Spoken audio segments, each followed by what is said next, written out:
Assalamualaikum. Welcome to the promotion episode of Fanopia. So my name is Hamna And my name is Irmeen. and आज हमारी guest है सोबिया नौरीन. तो हम लोग एक स्टार्ट करने लगे एक new summer camp. The term you have created as per the name of the summer camp, आप लोग इसे एक्सप्लेन भी कर दें. अच्छा, a land of playfulness and joyness. And mainly ये दो टर्म्स को हमने ज्वाइन किए, एक fun and utopia, like something fantastic और मैजिकल और समथिंग इमेजिनरी टाइप. और फन मीन्स Having fun. हाँ या joy, playfulness, A fantastic land of joy, wonder, where everyone can have fun या and learn new things. हाँ, bye there interests. Okay. तो हमारा पहला सवाल है कि ये What is the purpose of your summer camp?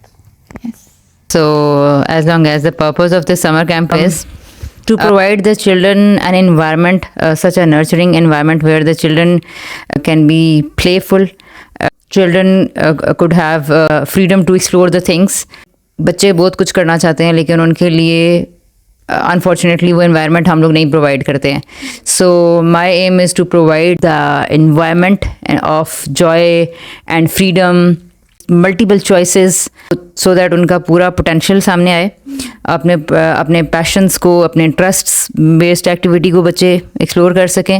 Plus अपने आप की जो जर्नी होती है अपने आप को एंजॉय करने की और अपने आप को एक्सप्लोर करने की, तो सारे एज ग्रुप्स के बच्चों के लिए different activities are planned in a way जिससे बच्चे अपने आप को जान सकें. So conclusively I want to introduce some unique values which are not unique in the sense कि कहीं मतलब हमारी फितरत के अंदर वो पाई जाती हैं लेकिन अनफॉर्चुनेटली हमारे एनवायरनमेंट के अंदर कहीं नहीं है.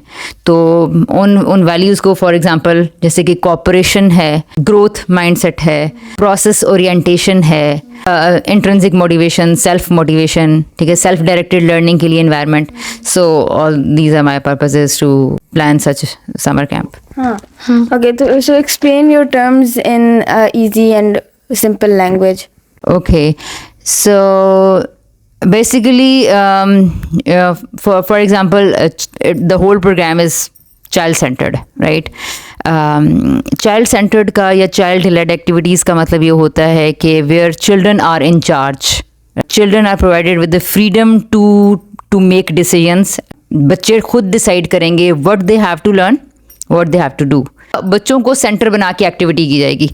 मतलब मैं ये टीचर्स नहीं हैं कोई भी, अगर कोई किसी भी एक्टिविटी 10 एक्टिविटीज़ हो रही हैं, अ चाइल्ड विल डिसाइड उसको उस एक्टिविटी में कैसे जाना है. ठीक है, ये एक आर्ट है, कैसे होगा, एक बड़ी मज़े की चीज़ है. प्लस बच्चा उस एक्टिविटी में कैसे जाएगा, उस एक्टिविटी के अंदर उसको अपनी यूनिक वैल्यू कैसे ऐड करनी है. ठीक है, सो हम लोग सिर्फ फैसिलिटेटर्स होएंगे. ठीक है, सो पहली चीज़ ये है कि चाइल्ड सेंटर्ड एक्टिविटीज़ होएंगी. इसी तरह मैंने टर्म बोली कॉपरेशन एक आम वर्ड है बट ये कहीं नज़र नहीं आता. कॉपरेशन का मतलब ये है कि we are living in an environment where everyone is competitor of other. ठीक है, और बहुत छोटे होते से हम बच्चों को कंपटीशन में डाल देते हैं. उसने देखो ये लिख लिया है, तुमने कैसा लिखा, ओ इसका कितना प्यारा है, उसने नहीं, ये अभी तक तुमने अभी तक नहीं किया, इसने तो बेटा ख़त्म कर लिया. छोटे छोटे जुमले हैं जो बच्चों को सब्लिमिनरी मैसेजेस दे रहे हैं जिससे कि वो एक दूसरे की अंदर ही अंदर हेट में, एनवियसनेस में और इस तरह की चीज़ों में चले जाते हैं. तो हमने हर वो चीज़ निकालनी है, तमाम ऐसे जुमले, तमाम ऐसे वर्ड्स. ठीक है, बच्चा जो कि बच्चे को कंपटीशन की तरफ लेकर जाए. ठीक है, यानी हर वो चीज़ निकालनी है. और ये देखने में शायद इतनी आसानी से ना कोई असेस कर सके, लेकिन इसके अंदर सबसे बड़ा मसला ये है कि इस वैल्यू को कैसे नर्चर किया जाएगा. ठीक है, तो कोऑपरेशन यानी बजाय इसके कि मैं बच्चे को इस दौड़ में डालूं कि उसने कर लिया और तुम भी करो, जल्दी जल्दी करो, इसके बजाय मैंने कर लिया and how I can help contribute in others learnings. ठीक है, तो कोऑपरेशन और कोलैबोरेटिव लर्निंग का एनवायरनमेंट ये है कि सब एक दूसरे के साथ मिलकर कुछ ना कुछ अच्छा करेंगे और कुछ ना कुछ नया करेंगे. सो कोलैबोरेटिव लर्निंग और the cooperative learning is a learning where everyone is ready to work together with others for a positive goal. एक एक्टिविटी अगर सबका मकसद है लेकिन उसमें सब एक दूसरे के लिए, ये सबकी का जहन ऐसा बनाना है कि वो एक दूसरे को हेल्प करने की और कोऑपरेट करने की तरफ जा सके, रादर देन उसके काम से अपने काम को कंपेयर करना शुरू कर दें। अच्छा, और इसी तरह ग्रोथ माइंडसेट ये है कि you will learn every day, you can learn every day. हर चीज़ से, हर एक्टिविटी से, हर काम से आप सीख रहे होते हैं और आप आगे जा रहे होते हैं, और कुछ गलत भी हो रहा था तो आप आगे जा रहे होते हैं। प्लस इसमें एक बहुत इंपॉर्टेंट चीज़ ये है कि you have to realise the importance of power of mistakes and the importance of mistakes को के बारे में कॉन्सेप्ट है कि शाय होते हैं बच्चे, मिस्टेक हो गया तो गलत हो गया है, और बच्चे शुरू से ही समझ रहे, जहाँ छोटा सा बच्चा ही समझ लेता है कि ये काम मेरा पसंद नहीं किया जाए। हाँ, मिस्टेक्स को अच्छा नहीं समझा जाता, मिस्टेक्स से भी उनको फायदा होता है। हाँ बिल्कुल, तो हम इंट्रोड्यूस करवाएंगे कि मिस्टेक्स से उनको फायदा होगा। Mistakes are natural part of learning, ठीक है, और उससे वो लर्न कर सकते हैं, उससे आगे बढ़ सकते हैं।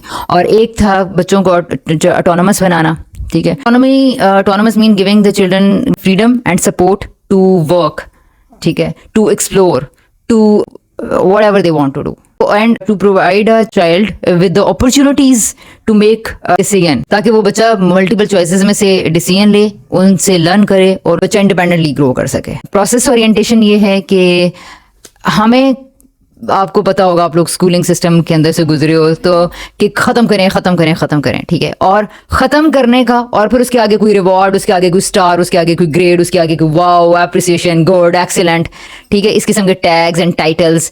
सो नहीं, ऐसा आखिर में कुछ नहीं है। जो भी जॉय है वो प्रोसेस के अंदर, for example if you are colouring in a flag, ठीक है, if you are pasting something, ठीक है, if you are doing paints and colours and if you are involve in the stitching process, आप कोई button टाँक रहे हैं, या फिर आप कुछ कुकिंग कर रहे हो इस समर कैंप के अंदर, या आप लोग कोई और चीज़ कर रहे हो, तो वो चीज़, वो एक्टिविटी ही आपके लिए सब कुछ है। तो उसके प्रोसेस के अंदर ही ठहरना, उसको सेलिब्रेट करना, उसको उसके अंदर तवज्जो रखना, उसकी मिस्टेक्स से सीखना, उसकी मिस्टेक्स को करेक्ट करना, और उससे आगे ग्रो करना। तो process enjoyment basically, and there is no pressure to complete that process, ऐसा कुछ नहीं होगा। तो बच्चों को रश में नहीं किसी हमने डालना, ये इस किस्म की चीज़ है। बच्चे भी, और ऑफ कोर्स हमारे टीनेजर्स के लिए डिफरेंट एक्टिविटीज़ हैं, बच्चों के लिए डिफरेंट एक्टिविटीज़ हैं। So now tell me that what prompted you to establish or start this summer camp? सालों से मेरी ख्वाहिश थी, 2-3 सालों से मैंने इसको प्लान किया हुआ है, फिर कोरोना आ गया, फिर इस तरह की चीज़ें आ गई, और कोरोना के बाद भी कुछ इस तरह के चैलेंजेस थे जिसकी वजह से नहीं कुछ हो सका, कुछ हमें वेन्यू के इशूज़ से, कुछ एक्सपेंडिचर्स के इशूज़ से, और लाइक इस तरह की चीज़ें। तो हो ये रहा था कि अभी तक जितने भी समर कैंप्स और स्प्रिंग कैंप्स और जितना कुछ प्रोग्राम्स करवाए हैं, में लर्निंग तो थी, लेकिन ये सारी वैल्यूज़ के इस किस्म के नहीं थे। बाकियों से डिफरेंट भी था, बट स्टिल हाँ, आपकी इन वैल्यूज पे वो नहीं उतरता था। हाँ, इन वैल्यूज़ पे नहीं उतरता था, आप सही कह रही हैं, ठीक है। तो ऑल दो मैं खुद ही अपनी तारीफ कर रही हूँ, लेकिन ये है कि वाकई वो डिफरेंट तो थे वो, तो लेकिन ये है कि अच्छा, अब इसके अंदर हमने इन वैल्यूज़ को, चूँकि ये जो बच्चों की पेरेंटिंग के कॉन्सेप्ट जितने रिलेटेड पढ़े हैं, और सेल्फ वर्थ और सेल्फ इस्टीम से रिलेटेड जो कॉन्सेप्ट्स पढ़े हैं, तो इनको, या फिर जैसे नो कंपटीशन एनवायरनमेंट है, या एनवायरमेंटल फैक्टर्स का क्या बच्चे की ग्रूमिंग के अंदर हाथ है, और पेरेंट्स इस किस्म की लड़ाइयों, झगड़ों और इन चीज़ों के अंदर लगे हुए हैं और उलझ रहे हैं, और उनको समझ में नहीं आ रहा कि प्रॉब्लम्स क्या हैं। तो उन सारी चीज़ों से तंग आकर इस दफ़ा सोचा कि कुछ कर ही दिया जाए, हाँ, नया भी, डिफरेंट भी।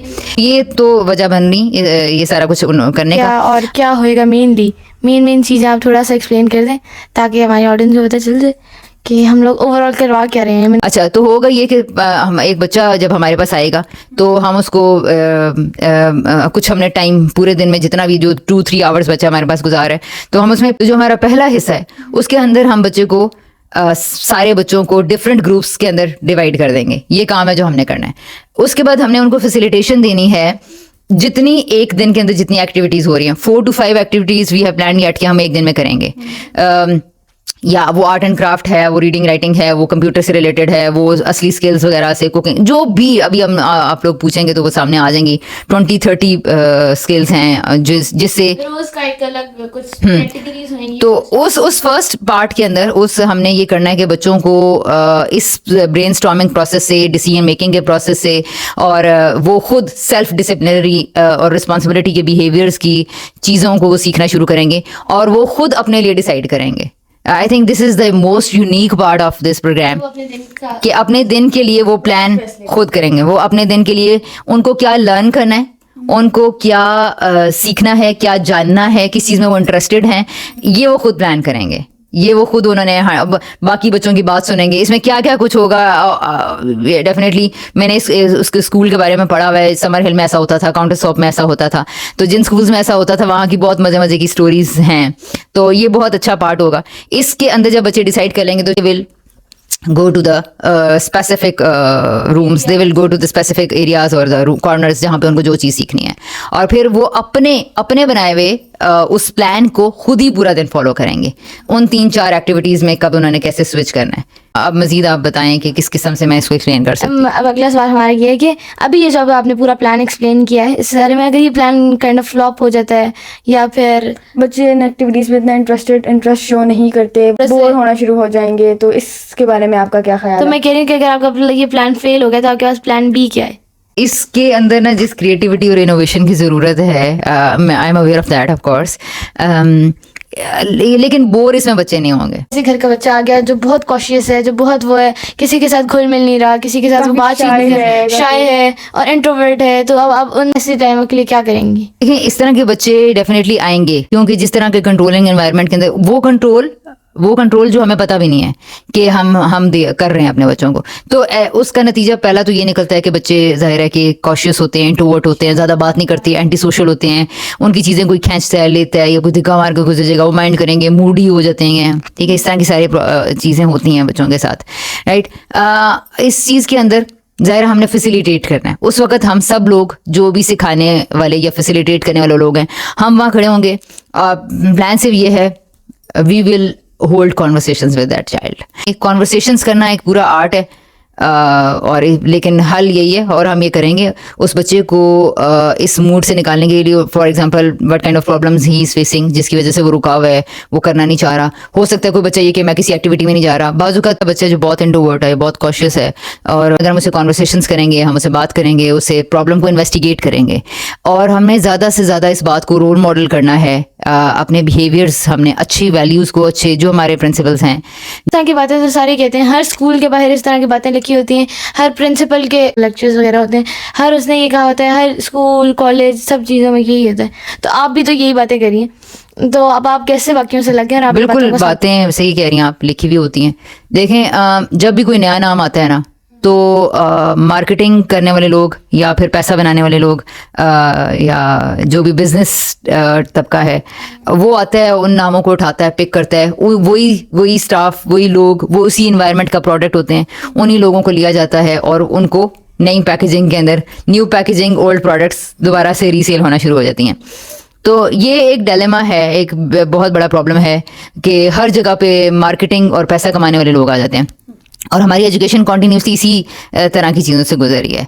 और जो मेरा ख्याल है कि हम लोगों ने थोड़ा सा प्लान ये किया है कि किसी टाइम पे, एक दिन के किसी टाइम के अंदर कुछ एक मिनट की हम कुछ रिकॉर्डिंग्स करें, किसी एक पीरियड के अंदर कुछ छोटी रिकॉर्डिंग्स करें।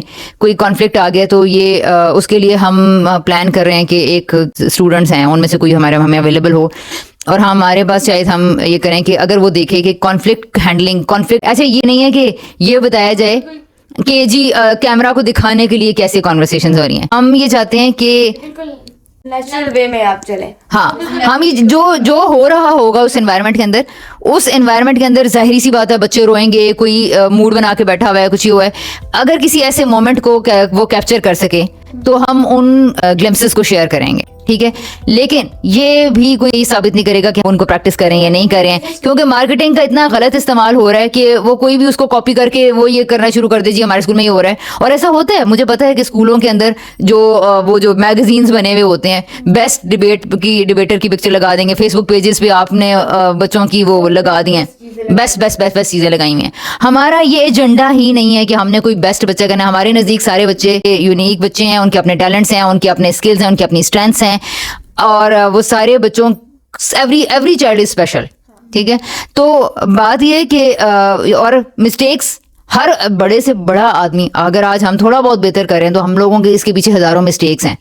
तो हम मिस्टेक्स को एक तरह से वो भी करते हैं, फैंटेसाइज या ग्लैमराइज। मेरा ख्याल है कि इंटेंशन भी है कि हम मिस्टेक्स को ग्लैमराइज करें, so that children get more encouragement of doing more mistakes. ऐसा क्यों आप सोचेंगे कि ऐसा क्यों वो मिस्टेक्स ही करते रहें? The more they will do mistakes and the more they will learn.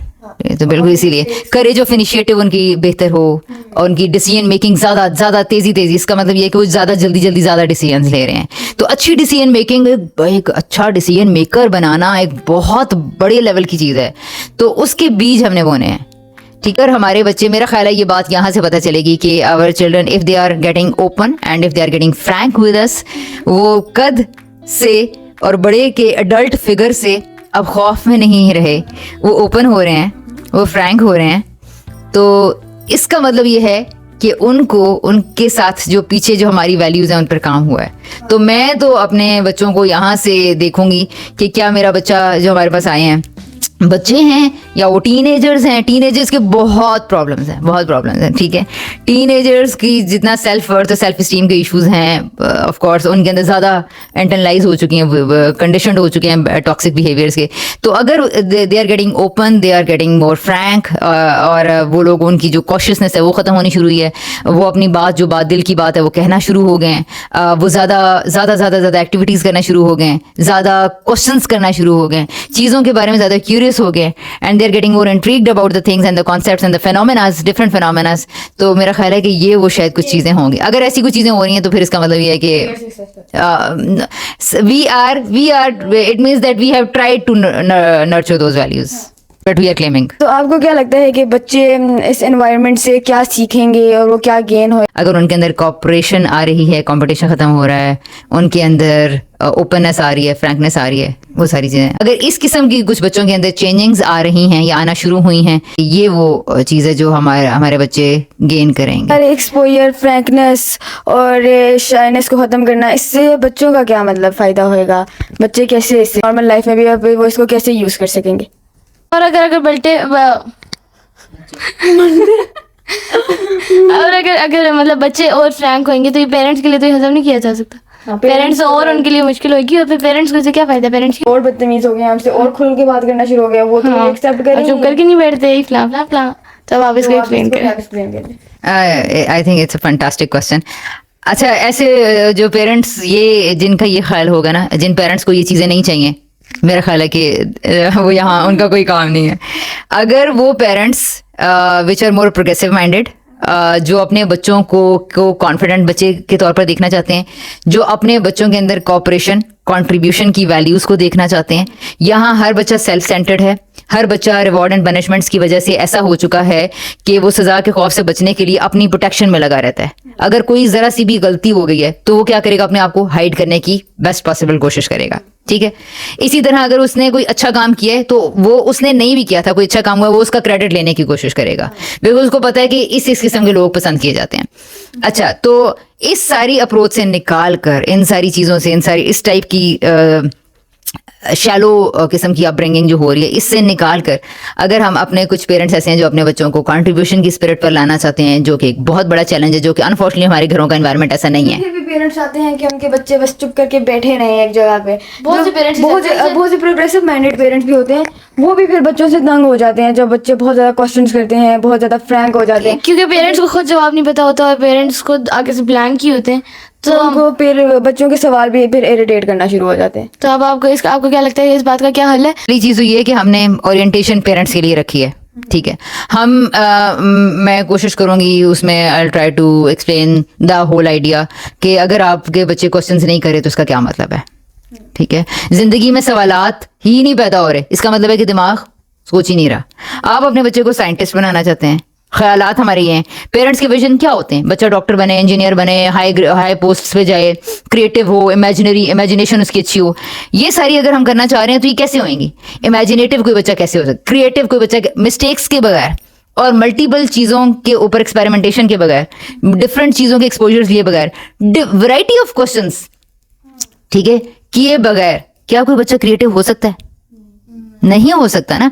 तो और क्रिएटिव नहीं आएगा तो डॉक्टर साइंटिस्ट बन भी जाएगा तो, लेकिन वो उस लेवल का नहीं बन सकेगा जिस लेवल वो को बनना चाहिए। एग्जैक्टली तो ये हो भी यही रहा है। हाँ, तो ये बात पेरेंट्स को अगर समझाई जा सके, पहली चीज हम ये कोशिश करेंगे कि वही पेरेंट्स यहाँ पर आए जिन विजन हमारे विजन से अलाइंड है, ठीक है, एक चीज आपने बिल्कुल ठीक कहा कि पेरेंट्स खुद ब्लैंक होते हैं। आपने कहा पेरेंट्स इरिटेट होते हैं, अगर उनके बच्चे मजीद सवाल करना शुरू कर देंगे तो फिर होगा क्या। देखें, क्वेश्चंस करेंगे तो हम, हाँ, अल्लाह ने तौफीक दी तो हम यहीं पे ही हैं। पेरेंट्स ने अगर इस तरह के प्रॉब्लम्स फेस करेंगे तो उनको गाइड करें, उनको डायरेक्ट करें। ये तो कोई तरीका नहीं है कि अगर हमें सवालों के जवाब नहीं आते तो हम बच्चों के मुंह पे टेप लगा दें, उनकी आवाज़ों को, उनके सवालों का दम घोट दें। और आगे से पेरेंट्स एक्सेप्ट भी नहीं करते कि उनको ये इस बात का आंसर नहीं पता, क्योंकि पेरेंट्स को तो सब कुछ पता होता है। हाँ, ठीक है। ये बिल्कुल सारी माशरे की जो चीज़ें हैं आप उनकी तरफ तवज्जो दिला रही हैं। मोस्ट ऑफ द पेरेंट्स इसको बात को ऐसे ले रहे होंगे कि ये बात उन पेरेंट्स के लिए है, और ये हो सकता है कि वो पेरेंट्स खुद बहुत सी जगह पे ऐसे हुए हैं। तो मैं आप लोगों को कहना चाहूँगी कि अपने आप पे भी गौर करें। अपने आप को भी कहना चाहूँगी। अच्छा, ठीक है, बिल्कुल सही है। मुझे लगता है कि बच्चों का जो पेन है ना और मिजरी है वो बहुत बड़ी है। हम अपने बच्चों के चाइल्डहुड का खात्मा करके उनकी इंसानियत का, उनकी मोरालिटी का बचपन में ही खात्मा कर देते हैं। तो इसकी पेन, इसका दर्द एक मेरे अंदर है। मैं चाहती हूँ कि किसी तरह इस इंस्टीट्यूट ऑफ ख़ानदान का इदारा है, इसका किसी तरह रिवाइवल हो। इसके लिए ये जो पेरेंट्स के अपने चाइल्डहुड ट्रॉमाज उन्होंने कैरी किए हुए हैं, उनकी अपनी सेल्फ इस्टीम प्रॉब्लम्स इतने ज़्यादा हैं। पेरेंट्स छोटी छोटी बात को अपनी अना का इशू बना देते हैं। बच्चे से लड़ाई में आ जाएंगे, ईगो इश्यूज बना लेंगे। छोटी छोटी बच्चों की कंप्लेंट्स को समझ नहीं सकते हैं क्या हो रही है क्या नहीं हो रही। तो हमने इन सारे चैलेंजेस के लिए कोशिश की है कि बच्चे की तालीम के साथ, या बच्चा जो हमारे पास एक्सपोजर लेगा, हम ने पेरेंट्स की को कंसल्टेशन प्रोवाइड करेंगे। शायद हम इसको वंस इन अ वीक या twice in a week offer करें। नंबर 1, एक तो ये इसके लिए हल निकाला गया है, ठीक है। ओरिएंटेशन में कोशिश की जाएगी, या फिर यही जो है इस आप लोगों की इस एफर्ट के इस वीडियो के जरिए या कोई और वीडियो में हम ये बात कर लेंगे कि अगर आपका बच्चा सवाल नहीं कर रहा है, वो हमारी वैल्यूज़ पे नहीं आना चाहिए, इन वैल्यूज़ को जिनको हम ये कह रहे हैं, अगर आपका बच्चा ऑटोनोमस नहीं है, प्रोसेस ओरिएंटेशन के जॉय को नहीं जानता, अगर आपका बच्चा कॉपरेशन की स्पिरिट के अंदर नहीं रखता और कॉम्पिटिटिव माइंडसेट में पल बढ़ा है, तो ये किस कदर आपके बच्चे की मेंटल एंड फिजिकल हेल्थ के लिए खतरनाक हो सकता है, ठीक है। तो हम ये पेरेंट्स को ये बातें एक्सप्लेन करेंगे। जो पेरेंट्स क्वेश्चंस करेंगे उनकी कंफ्यूजन्स को कोशिश किया जाएगा कि हम वहाँ पे करें। तो एक तो हो गया पेरेंट्स की कंसल्टेशन। साथ में ये है कि फीडबैक सिस्टम थोड़ा सा कह रहे हैं, हम चाह रहे हैं कि हम रखें। फीडबैक सिस्टम से मुराद ये है कि अगर पेरेंट्स कोई अपने बच्चों को पिक करने के लिए आते हैं तो कोशिश ये की जाए कि एक मदर को 5 मिनट्स दिए जाएं कि आपके बच्चे के अंदर हमने ये चीज़ देखी है, आप इसके लिए ये काम कर सकती हैं। कोई एक लाइन क्या काइंड ऑफ फीडबैक या समथिंग लाइक दैट पेरेंट्स को देते, ऑब्जर्वेशन मंडे, और उसके हवाले से पेरेंट्स को टिप्स दी जाए कि वो क्या क्या कर सकते हैं अगर वो लेने के लिए तैयार है। ये बच्चे के ये समर कैंप से अलग ये चीज़ है। यानी पेरेंट्स, मैं तो ये चाहती हूँ कि अगर मैंने कभी मुस्तकबिल में कुछ बनाया, कभी हमारे पास इतनी फंडिंग हुई, for sure that will not be only for the children, because मेरा ख्याल है कि पेरेंट्स की या अडल्ट रिप्रेजेंटेशन उसके अंदर किसी ना किसी तरह हो, उसको इनकॉर्पोरेट किया जाएगा, उसको किसी ना किसी तरह से उसके अंदर डाला जाएगा। कुछ टाइम ऐसा होगा जहाँ बच्चों की और पेरेंट्स की एक्टिविटीज म्यूचुअल होंगी। मैं इस समर कैंप में अगर हमारे पास जगह होती, हमारे पास आइडियाज बहुत सारे हैं, हमारे पास चीज़ें भी बहुत सारी हैं, प्लेफुल एक्टिविटीज़ का स्टफ हमारे पास बहुत सारा है, लेकिन हमारे पास जगह नहीं है, वेन्यू उस तरह से कोई, हाँ, फैसिलिटेटर्स तो बच्चे एक दूसरे के बनेंगे, उसको तो हम प्लान कर रहे हैं कि बच्चे खुद इस रोल के अंदर आएँ। कुछ बच्चों के फैसिलिटेशन को देख के इन जो बच्चों के सामने बिहेवियर्स रोल मॉडल हो रहे हैं, बच्चे इनको लेना शुरू करें। इसका कितना फ़ायदा होगा कितना नहीं होगा, बच्चे ले सकेंगे नहीं ले सकेंगे, मैं कुछ भी नहीं कह सकती, बिकॉज हम खुद भी प्रोसेस पे फोकस कर रहे हैं। हम नहीं, हमारा रिजल्ट्स हमारा मकसद ही नहीं है। कुछ रिजल्ट्स आप कहें कि हम कुछ गारंटी कर रहे हैं, नहीं, मैं कुछ गारंटी नहीं कर रही। मुझे सिर्फ ये पता है ये रास्ता ठीक है, ये वैल्यूज़ ठीक हैं, इन वैल्यूज़ से एक इंसान की बढ़ोतरी हो सकती है, उसकी ग्रोथ मुमकिन है। We are trying to just present those values for our children. We are just trying to provide that environment to our children and for the parents.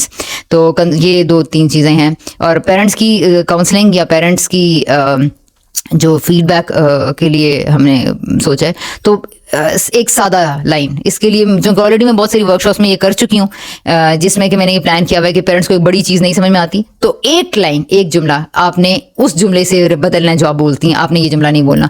बच्चों के ना सर्टन बिहेवियर्स देख के समझ में आ जाती है कि इनके घर में ये फिजा होती है, राइट। तो हम ये हर बच्चे के अंदर कुछ एक्शन से ना ये अंदाज़ा लगा सकते हैं कि आप अगर अपने घर में ये जुमले के बजाय ये जुमला इस्तेमाल करना शुरू कर दें तो आप अपने बच्चे को in the long term effects देखेंगे. All investment is about long term. अगर आपके अंदर, अगर आप एक अच्छे इंसान हैं या आपके अपने हमारे अपने अगर प्रॉब्लम्स सॉल्व है ना, तो बिलीव मी इससे बड़ी कोई ब्लेसिंग नहीं है कि आपको अपने बच्चे के साथ टाइम मिल जाए और आप उससे बातें कर रहे हैं और उसे लर्न करें. तो मैंने तो अपने बच्चों के साथ काम करते हुए बहुत सीखा और हर रोज मैं बहुत ज़्यादा सीख रही होती हूँ हर स्टेप पे. बच्चों से बात करने में मेरा एक बहुत बड़ा मकसद ये होता है कि मुझे सीखने को बहुत कुछ नया मिलता है. तो curiosity leads toward knowledge and learning. बहुत मज़े की चीज़ है.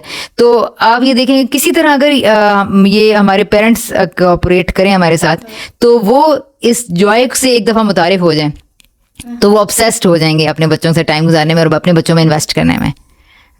ठीक है. तो ये मेंटल हेल्थ ना सिर्फ बच्चे की, ना सिर्फ टीनेजर्स की, बल्कि पेरेंट्स की मेंटल हेल्थ, बच्चों की, पेरेंट्स की मेंटल हेल्थ के लिए बहुत अच्छा है कि वो इन कॉन्सेप्ट्स को एज सून एज पॉसिबल जान लें किसी तरीके से. जितने क्राइसिस आके टाइम में आ रहे हैं वो बहुत उनके बच्चों के लिए और उनके अपनी हेल्थ के लिए बहुत ज़्यादा नुकसानदेह हैं. आपके लिए आपकी क्या रिक्वायरमेंट्स हैं, जिन रिक्वायरमेंट्स में चाइल्ड मतलब बच्चे और पेरेंट को उतरना पड़े तो आप उनको अपने समर कैंप में लेंगी? यानी आपकी भी तो कुछ रिक्वायरमेंट्स होंगी ऑब्वियसली, तो आप उन रिक्वायरमेंट्स को एक्सप्लेन करते ताकि जो लोग आना चाहते हैं तो उनको वो रिक्वायरमेंट्स पता चल जाए और फिर उस लिहाज से देख लिया जाए. बहुत सिंपल. ये पहली बात ये है कि पेरेंट्स के अंदर क्या ये जज्बा है कि उनका बच्चा एक अच्छा इंसान बने. अच्छा बच्चा बने नहीं, ये मैं नहीं कह रही, अच्छा इंसान बने. अच्छा इंसान 16-17 साल की उम्र. बच्चा और अच्छा इंसान के बीच में डिफरेंस भी एक्सप्लेन कर. किसी का अच्छे बच्चे का पॉइंट ऑफ व्यू अलग होता है. हर पेरेंट अच्छे बच्चे को अपनी नज़र से देखते हैं. किसी के लिए चुप होके बैठा हुआ बच्चा अच्छा है, किसी के लिए पढ़ने वाला बच्चा अच्छा है, किसी के लिए बातें करने वाला, किसी के लिए हर तो वो है आप अच्छा बच्चा और अच्छे इंसान. देखें, अच्छे इंसान से हम सब वाकिफ हैं, जिसके अंदर हमदर्दी हो, जिसके अंदर ताउन का जज्बा हो, जिसके अंदर रवादारी हो, जिसके अंदर इंसानियत हो, रहमदिली हो, दूसरे के लिए खैर के जज्बात हों, के अंदर दयानतदारी हो, इंटेग्रिटी हो. ठीक है. सिंपैथी है, एम्पैथी हो, यानी कि आप दूसरे के लिए फील कर सकें जो वो फील कर रहा है. ठीक है. उन जज्बात से रिलेट कर सकें जो अपने लिए चाहें वो दूसरे के लिए चाहना. ये अच्छे इंसान के कुछ औसाफ होते हैं. ठीक है. तो बच्चा लेकिन ऐसा नहीं होता.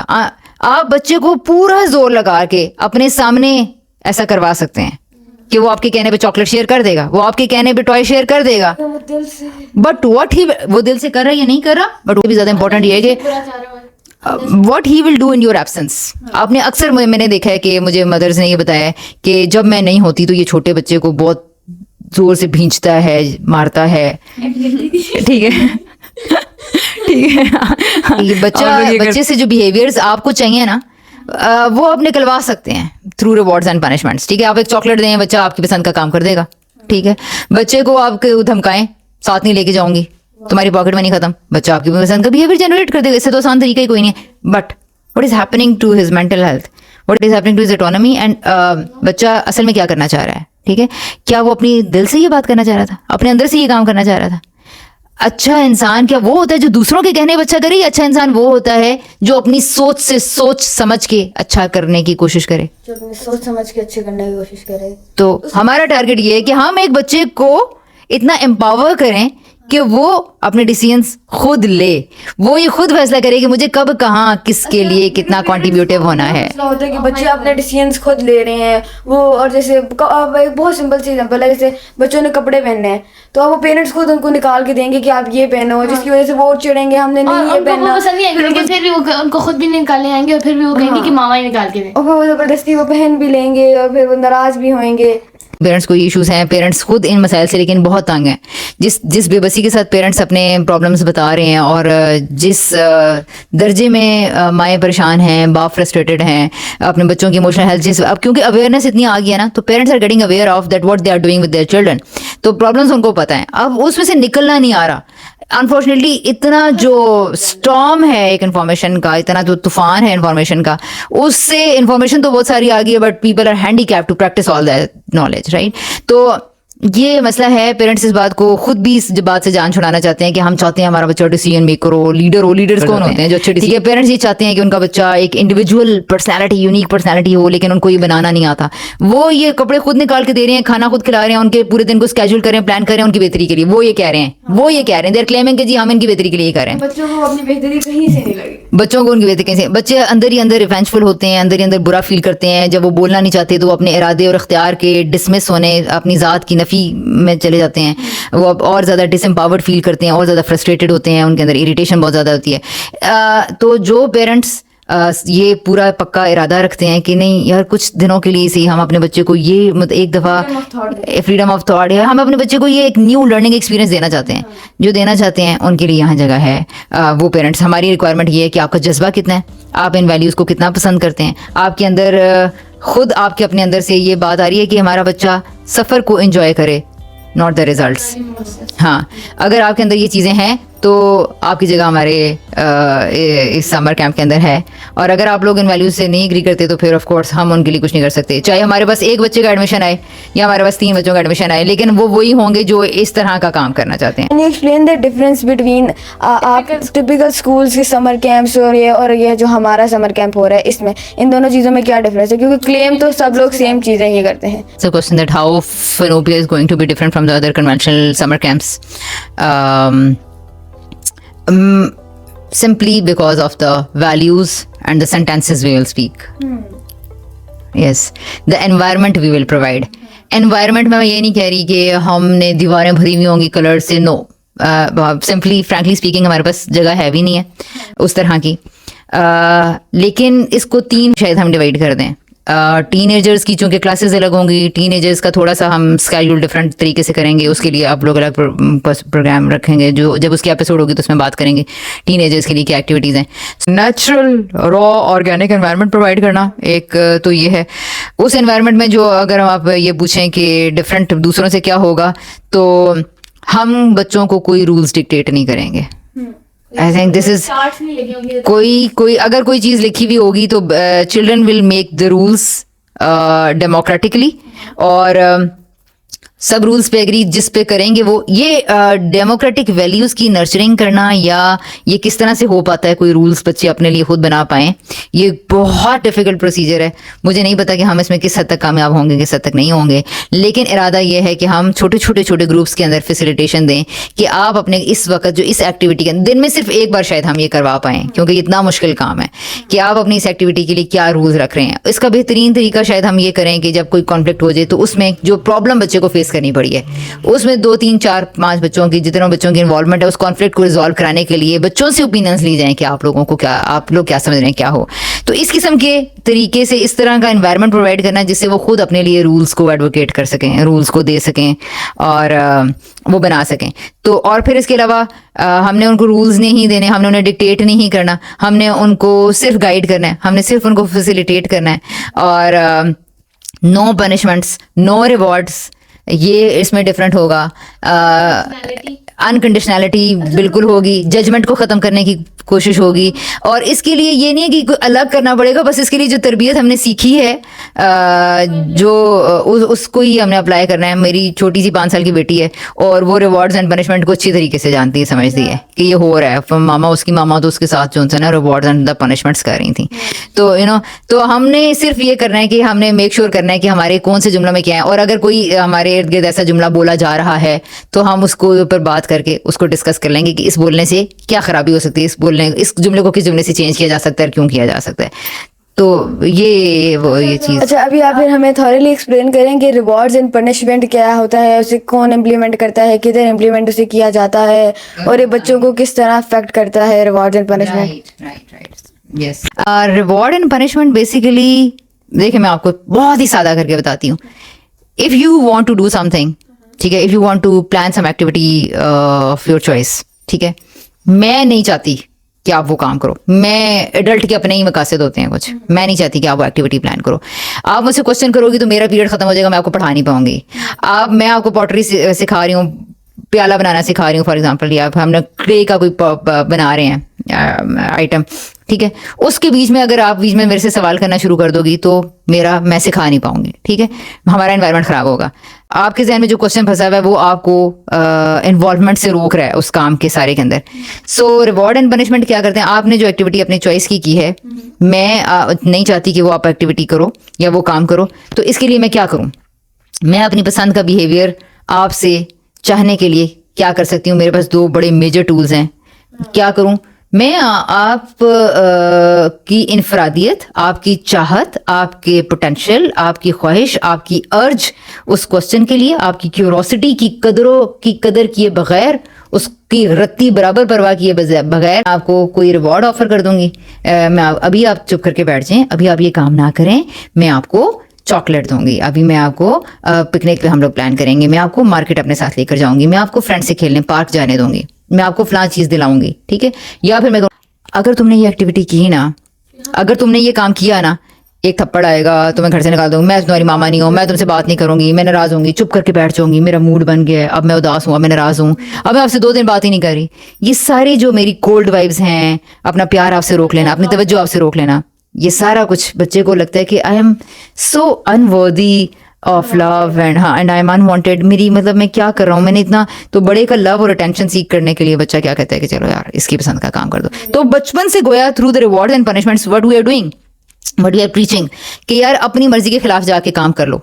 अच्छा, पूरा सोसाइटी भरी बड़ी है जहां पर उनसे बड़े उनकी अथॉरिटीज उनकी पसंद के खिलाफ काम करवा लेती हैं, उनकी पसंद के खिलाफ उन्हें अपनी रिश्वत लेना पड़ जाती है, उनको सिगरेट पीने पड़ जाती है बच्चों के साथ, तब हम बैठ के रोते हैं। हमें पता नहीं चलता कि क्यों ये हो गया, हाय मेरा बच्चा कैसे। आपको बच्चे, जब आपने बचपन से हमने तरबियत ये किया है ना कि तुम्हारी मर्जी कुछ नहीं होती, जिस तरह अथॉरिटीज जिनकी ताकत होती है उनकी कहने पे मान लिया करते हैं। तो जब बड़ों का इन्फ्लुएंस उनके ऊपर, दूसरे लोगों का इन्फ्लुएंस उनके ऊपर ज्यादा होता है और उनके रिवॉर्ड्स एंड पनिशमेंट्स की उनका डर होता है, रिवॉर्ड्स की अट्रैक्शन या फिर पनिशमेंट्स की खौफ होता है, तो फिर वो अपने आप को उसके मुताबिक वो उधर कंप्लाई करना शुरू कर देते। वो अपनी चाहत और अपनी पसंद, अपने इरादा और अपने इख्तियार को ख़त्म करके दूसरों की मर्जी के मुताबिक रिवॉर्ड की तरह चलना शुरू कर देते हैं। तो सोचिए कि हम क्या कर रहे हैं। सो रिवॉर्ड एंड पनिशमेंट एक बच्चे की इंट्रिंसिक मोटिवेशन को, उसकी काम करने की सेल्फ डायरेक्टेड लर्निंग को, उसकी अपनी ओरिजिनलिटी को बुरी तरह हैम्पर करते हैं। उस बच्चे की, आपने समझे कि शनाख्त मिटा दी है जिस बच्चे के साथ रिवॉर्ड एंड पनिशमेंट हो रहा है। तो अगर ये ही हम चाहते हैं अपने बच्चों की शनाख्त मिटाना, तो हमारे बच्चों के कातिल कोई दूसरा नहीं है।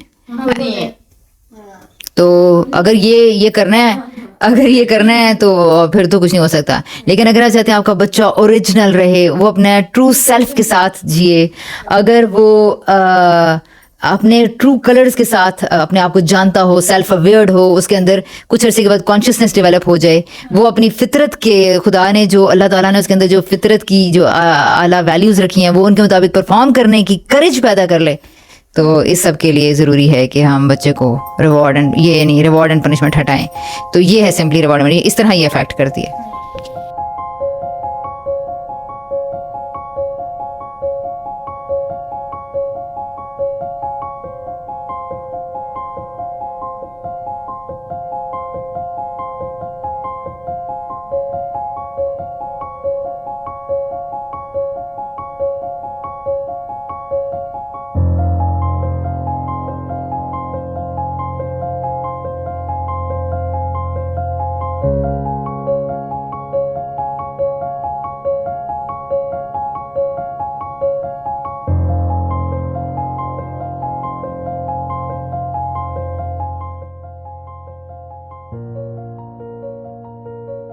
ये तो हो गया हमारा इंट्रोडक्शन। काफी आपने ब्रीफली एक्टिविटीज के बारे में बताइए कि क्या क्या एक्टिविटीज है। अच्छा, एक्टिविटीज हमारी हम लोगों को खुद जो आर्ट्स आते हैं, स्किल्स आते हैं, हम लोग वो कोशिश करेंगे कि हम बाकी सबके साथ भी करें, उनको शेयर सिखाएं। तो हम एक बार बोलती जाओ स्किल्स जो भी आते हैं, जैसे सिंपल स्किल्स जैसे sketching, painting, drawing, crochet and जैसे बटन लगाना, जो बहुत सिंपल लाइफ के, जो काइट बनाना, इस तरह की जो क्या कहते हैं, कुकिंग, ऐसे सैंडविचेस बनाना, जो बच्चे अपने घर में खुद भी इम्प्लीमेंट कर सके। जैसे कभी उनका बटन टूट जाए तो वो ऐसे हों कि वो खुद लगा लें अपना बटन।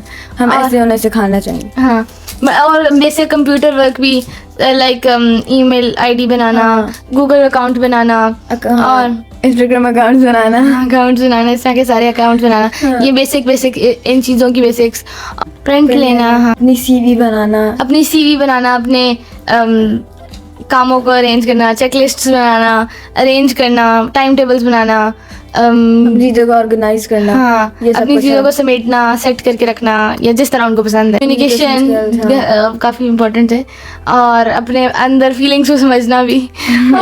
इमोशंस को समझना, और इतनी करेज भी होना कि किसी से बात कोई डिस्कस कर सके। शेयर कर सके। हाँ। अगर आपके अंदर किसी के बारे में थोड़ी सी बैड फीलिंग है तो आप उस बंदे को बता सकें। आपके अंदर इतना करेज हो कि आप उस बंदे को बता दे वो अपनी फीलिंग। और ये सारे कुछ फिजिकल हैं, कुछ ये ऑनलाइन है, कुछ इमोशनल है, और इमोशनल है, कुछ कंप्यूटराइज्ड है, कुछ फिजिकल है, हाँ। ऐसे करके। तो बस इस तरह के काफ़ी स्किल्स, ब्रेसलेट बनाना, नेकलेसेस बनाना, ज्वेलरी मेकिंग, पेंटिंग।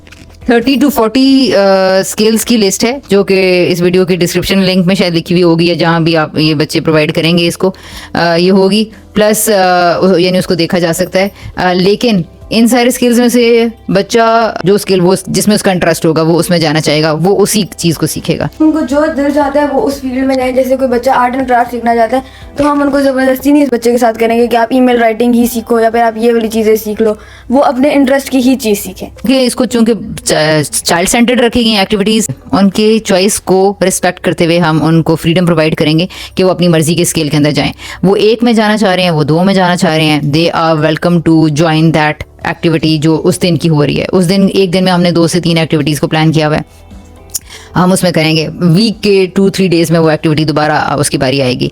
तो उस दिन की इससे क्या है कि हम बच्चे को बहुत सारे एक्सपोजर दे रहे हैं, बहुत सारी एक्टिविटीज़ का।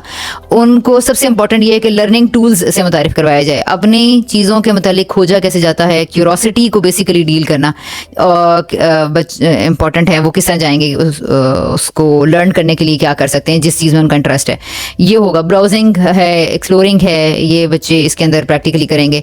तो बच्चा अपनी पसंद की जो एक्टिविटी होगी उसमें अपनी मर्जी से जा सकेगा, और वो जितना और उसकी दिलचस्पी वो मुनहसर है कि वो कितने स्किल्स सीखे, इसको पूरी फिनिश फॉर्म में सीख लेता है या फिर वो उसके कुछ स्टेप्स सीखता है। और टोटली चूंकि चाइल्ड सेंटर्ड है तो हम उसको सिर्फ फैसिलिटेट करेंगे उसके इंटरेस्ट्स को। तो जितना बच्चा सीखना चाहता है वो उसके ऊपर है। और सेल्फ डायरेक्टेड लर्निंग में होता भी यही चूंकि है, बच्चा खुद अपने लिए प्लान करता है। हमारा एक ही मकसद है कि वो अपनी intrinsic motivation a motivation that comes from with in one self rather than the external reward and punishments and pressures. तो इंट्रिंसिक मोटिवेशन के तहत अपने अंदर की उससे तहत, क्योंकि इंट्रिंसिक मोटिवेशन लर्निंग को बढ़ाती है, ज़्यादा करती है। तो इस इंट्रिंसिक मोटिवेशन के तहत वो क्या चीज़ें और क्या काम करना चाहेगा। तो हम इसलिए इसके पेश नज़र ये नहीं हो सकता कि उसने टॉप स्किल सीख लिया, ये कर लिया है। नहीं, हम प्रोवाइड करेंगे एक्सपोजर, जिसमें वो आना चाहेगा वो कर लेगा। इसमें और बहुत सारी कुछ चीज़ें भी हैं, रीडिंग है, राइटिंग है, जिक्शा पजल्स हैं, डोमिनोज प्लेइंग है, पजल्स बहुत सारे हैं। बेसिकली कॉग्निटिव स्किल्स को और मोटर स्किल्स बेहतर करने के लिए बहुत सारी चीज़ें, एनवायरनमेंट है, और बहुत सारी चीज़ें भी और एक्टिविटीज़ भी हैं, और वो चलती भी रहती हैं हमारे यहाँ। बहुत सारे बच्चों के साथ हमने ऑलरेडी की हुई हैं, करवाते रहते हैं। तो इसको थोड़ा सा इस फॉर्मल सेटअप में देखेंगे। इसी तरह हम क्या कहते हैं, हेयर स्टाइल्स बनाना, और पोट्री, और क्या नाम है, गार्डनिंग, पौधे लगाना, उनको मेंटेन करना, हैना आर्ट, मेहंदी लगाना, और मेकअप करना, बेसिक मेकअप करना लड़कियों के लिए, तो और नेल आर्ट, और इस तरह की काफ़ी ज़्यादा चीज़ें। तो ये भी और है, और ज्वेलरी मेकिंग, नेकलेसेस, काफ़ी ज़्यादा है जो भी हम आते रहेंगे। तो सेट काफी ज्यादा है जो बच्चे सीख सकते हैं। हाँ, और अगेन एक्सपोजर दे रहे हैं हम, क्योंकि बच्चे ये काम करते हैं जो कर रहे होंगे वो सिर्फ इस एक्सपोजर ले सकेंगे कि अपने ड्रेस को जाने वो क्या कर सकते हैं। बीड्स का वर्क है या जो भी। आपने अपना अट्रैक्टिव प्रोग्राम बना तो लिया है, तो अब आप हमें इसकी कुछ वो बताएं कि और बच्चे एडमिशन कैसे लेंगे और क्या होएगा, क्या प्रोसीजर क्या मेनली है। ऐसे स्किल्स हैं जिनको ऑनलाइन किया जा सके, या टीनेजर्स के लिए जैसे काउंसलिंग वगैरह है, उनके इंटरेस्ट के क्वेश्चंस हैं, कुछ चीज़ें हैं, कुछ क्लासेस हैं, कुछ कोर्सेज हैं, वो शायद ऑनलाइन जा सकें। के अंदर ये सिर्फ फिजिकल हो रहा है, इसका ड्यूरेशन 1 मंथ ही होगा ऑलमोस्ट। अगर थोड़ा बहुत टाइम हुआ तो शायद हम इसे थोड़ा सा बढ़ाएंगे, इसको ईद के बाद स्टार्ट करेंगे। की डिटेल्स इसे स्टार्टिंग डेट से मुतालिक डिस्क्रिप्शन लिंक में सारी इन्फॉर्मेशन होगी। वीडियो की डिस्क्रिप्शन में वो एडमिशन फॉर्म्स और डिटेल्स आपको मिल जाएंगी। एडमिशन फॉर्म जहाँ पर आप जाके फॉर्म फिल कर सकते हैं अपने बच्चे से मुतालिक, वहाँ पे फीस स्ट्रक्चर वगैरह भी लिखा हुआ होगा। और उस फॉर्म को जाके अच्छे तरीके से पढ़ें, उसको समझें, उस फॉर्म को फिल करें। उसमें मल्टीपल ऑप्शंस हैं, उस फॉर्म को आप देखिए जो लोग इसमें इंटरेस्टेड हैं। डिस्क्रिप्शन में सारी इसकी डिटेल्स, जहाँ जो क्वेश्चन चाहिए होगा वो आप, एक व्हाट्सएप नंबर है डिस्क्रिप्शन में, उसको वहाँ पे हर क्वेश्चन अगर कोई रह गया तो वो वहाँ पे करेंगे। फीस स्ट्रक्चर के बारे में इंफॉर्मेशन आपको वहाँ मिल जाएगी, और एडमिशन कैसे लेना है, फॉर्म फिल करने में कोई डिफिकल्टी आ रही है तो सारा कुछ आप उस नंबर पे अपनी क्वेरीज भेज सकते हैं। और जो अभी स्क्रीन पे आप नंबर आ रहा है, आप उसको मोर इन्फॉर्मेशन के लिए आप उस नंबर से कांटेक्ट कर सकते हैं। So what are the challenges you are expecting to face during Finopia और इसके आप प्रोसेस में? बिगेस्ट चैलेंज आई थिंक इसमें ये है कि बच्चे स्कूलिंग स्ट्रक्चर के आदी हैं, जहाँ पे बच्चे को चुप करके बिठाया जाता है, वो खुलते नहीं हैं, वो आपको अच्छे अच्छे परफेक्ट आंसर्स देने के आदी होते हैं। तो to unlock the children, I think this is the biggest challenge, to open up the children. Second challenge मुझे ये लग रहा है कि स्कूल एनवायरनमेंट से के बच्चे इतने चूंकि आदी हो चुके होते हैं, तो अक्सर मैंने ये प्रॉब्लम फेस किया है इतनी इनफॉर्मल एक्टिविटीज़ के बीच में भी कि बच्चे परफेक्ट आंसर्स देने के आदी हैं, मिस्टेक्स को छुपाते हैं, हाइड करते हैं। तो ये जो प्रिटेंशियस किस्म की टेंडेंसीज पैदा हुई हुई हैं, डुप्लिसिटी है जो, इसको कैसे निकलवाया जाए, ये इसमें बच्चे कितना टाइम लेते हैं। प्लस एक चैलेंज जो मैं देख रही हूँ वो ये हो सकता है कि हम जो वैल्यूज़ को नर्चर करेंगे वो घरों में एनवायरनमेंट से अपोजिट ही होगा।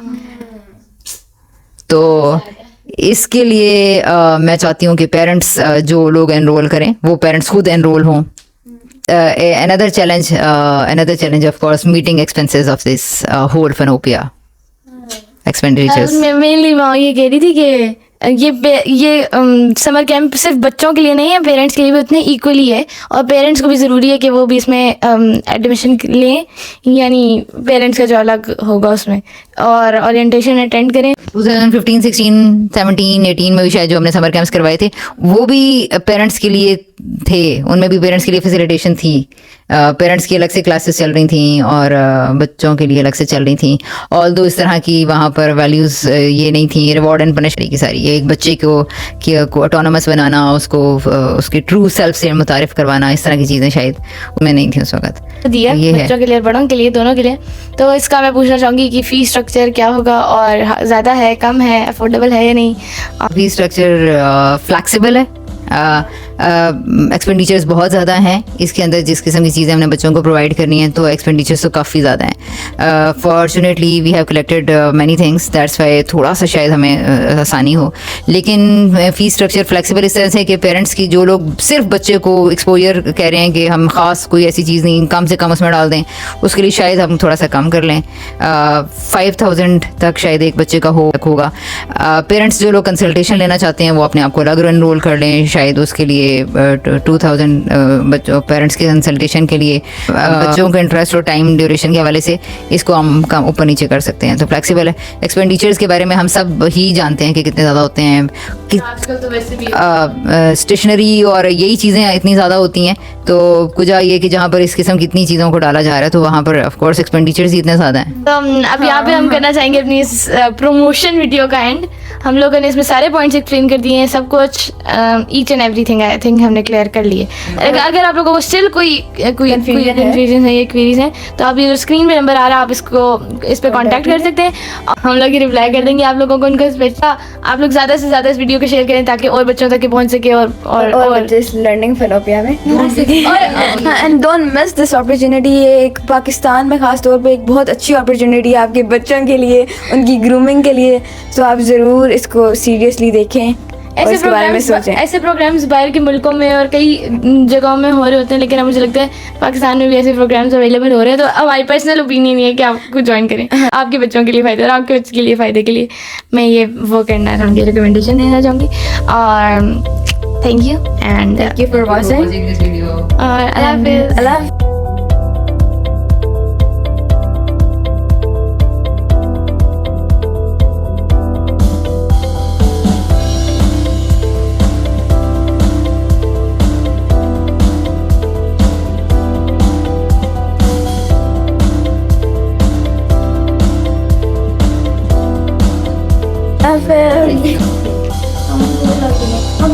जगह इतनी गर्म कर दी है,